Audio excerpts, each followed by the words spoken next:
ಈ ಅಂಗನವಾಡಿಯನ್ನ ಇವತ್ತು 50 ವರ್ಷದ ಹಿಂದೆ ಪ್ರಾರಂಭ ಮಾಡಿದ್ದು ನಮ್ಮೆಲ್ಲರ ಹೆಮ್ಮೆಯ ಪ್ರಧಾನಿಗಳಾದ ಮತ್ತು ದೇಶದ ದುರ್ಗಿ ಅಂತಾನೆ ಹೆಸರಾದ ಶ್ರೀಮತಿ ಇಂದಿರಾ ಗಾಂಧಿ ಅವರಿಗೆ ನಾವು ಮೊದಲನೇದಾಗಿ ನಮನ ಸಲ್ಲಿಸೋಣ. ನಮ್ಮ ಹೆಣ್ಮಕ್ಳು ಆರೋಗ್ಯವಂತ ಮಗುವನ್ನು ಹೇರಬೇಕು, ಹೆತ್ತಂತ ಮಕ್ಕಳು ಪೌಷ್ಟಿಕವಾಗಿ ಬೆಳಿಬೇಕು ಅಂತ ಹೇಳಿ ಅಂಗನವಾಡಿಯನ್ನ ಪ್ರಾರಂಭ ಮಾಡಿದ್ರು.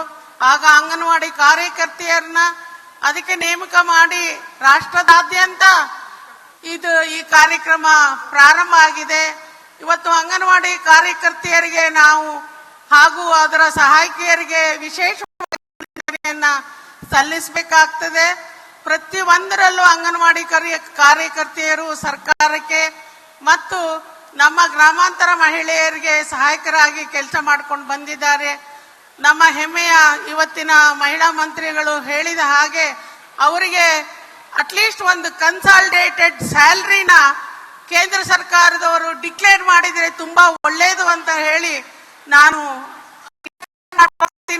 ಅದಕ್ಕೆ ಎಲ್ಲ ನಮ್ಮ ಮಹಿಳಾ ಮಂತ್ರಿಗಳು ರಾಷ್ಟ್ರದಲ್ಲಿ ಯಾರಿದ್ದಾರೆ ಒಟ್ಟಾಗಿ ಹೋಗಿ ಆರ್ಥಿಕ ಸಚಿವೆಯನ್ನ ಒತ್ತಾಯ ಹಾಕಬೇಕು. ನಮ್ಮ ಹೆಣ್ಮಕ್ಳಿಗೆ ಹೆಚ್ಚಿನ ಒಂದು ಈ ಕನ್ಸಾಲಿಡೇಟ್ ಸ್ಯಾಲರಿ ಕೊಡಬೇಕು.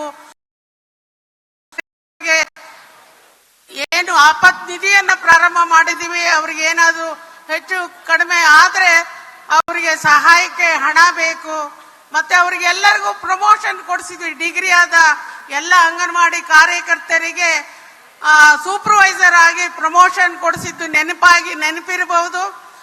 ಮತ್ತು ನಮ್ಮ ಅವತ್ತಿನ ಸ್ತ್ರೀ ಶಕ್ತಿ ಸಂಘಟನೆಗೆ ಸಹಾಯ ಮಾಡಿದಂತ ನಿಮ್ಮೆಲ್ಲರಿಗೂ ಇಂಟೆನ್ಸಿವ್ಸ್ ಅಂತ ಹೇಳಿ ಒಂದಷ್ಟು ಸಹಾಯಧನವನ್ನು ಕೊಡಿಸಿದ್ದು ನನಗಿವತ್ತು ನೆನಪಿ ಬರುತ್ತೆ. ಅದಕ್ಕೆಲ್ಲ ಅವತ್ತಿನ ಮುಖ್ಯಮಂತ್ರಿಗಳಾದ SM ಕೃಷ್ಣ ಅವರು ಕಾರಣಕರ್ತರು.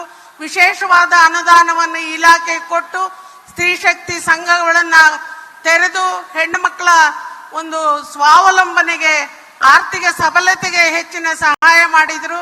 ಇಡೀ ದೇಶ ಅದನ್ನ ಇವತ್ತು ಒಂದು ರೀತಿಯಲ್ಲಿ ಅದನ್ನ ಮಾದರಿಯನ್ನ ಅನುಸರಿಸ್ಕೊಂಡು ಬರ್ತಿರೋದು ನಮಗೆ ಹೆಮ್ಮೆ ಅನ್ನಿಸ್ತದೆ.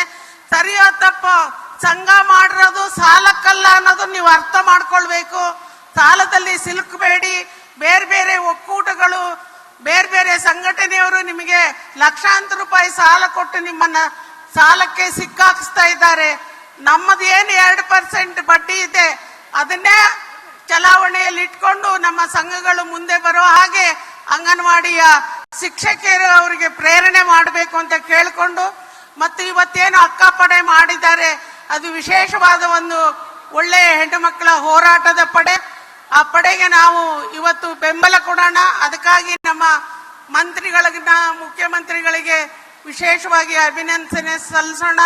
ಹಾಗೆ ಗೃಹಲಕ್ಷ್ಮಿ ಯೋಜನೆಯ ಸಹಕಾರ ಸಂಘವನ್ನ ಪ್ರಾರಂಭ ಅಭಿನಂದಿಸ್ತಾ, ಒಟ್ಟಿನಲ್ಲಿ ಹೆಣ್ಮಕ್ಳು ಆರ್ಥಿಕವಾಗಿ ಸಬಲರಾಗೋದರ ಜೊತೆಗೆ ಜೀವನದಲ್ಲಿ ಗಟ್ಟಿತನವನ್ನ ಯಾವುದೇ ದೌರ್ಜನ್ಯ ಅತ್ಯಾಚಾರ ನಡೆದ್ರೂ ಕೂಡ ಅದನ್ನ ಒಗ್ಗಟ್ಟಾಗಿ ಎದುರಿಸುವ ಶಕ್ತಿಯನ್ನ ಒಗ್ಗೂಡಿಕೆಯನ್ನ ನೀವೆಲ್ಲರೂ ರೂಢಿಸ್ಕೊಳ್ಬೇಕು ಅಂತ ಹೇಳ್ತಾ ನಿಮ್ಮೆಲ್ಲರಿಗೂ ನನ್ನ ಧನ್ಯವಾದವನ್ನ ಸಮರ್ಪಣೆ ಮಾಡ್ತೇನೆ.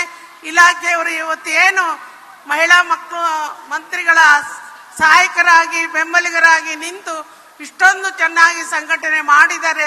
ಅದಕ್ಕಾಗಿ ಅವರೆಲ್ಲರಿಗೂ ನಾನೊಂದೆರಡು ಮಾತನ್ನು ಮುಗಿಸ್ತೇನೆ. ನಮಸ್ಕಾರ. ನ್ಯೂಸ್ ಫಸ್ಟ್ ನಿರ್ಭೀತಿಯಿಂದ ನಿಮ್ಮ ಪರವಾಗಿ.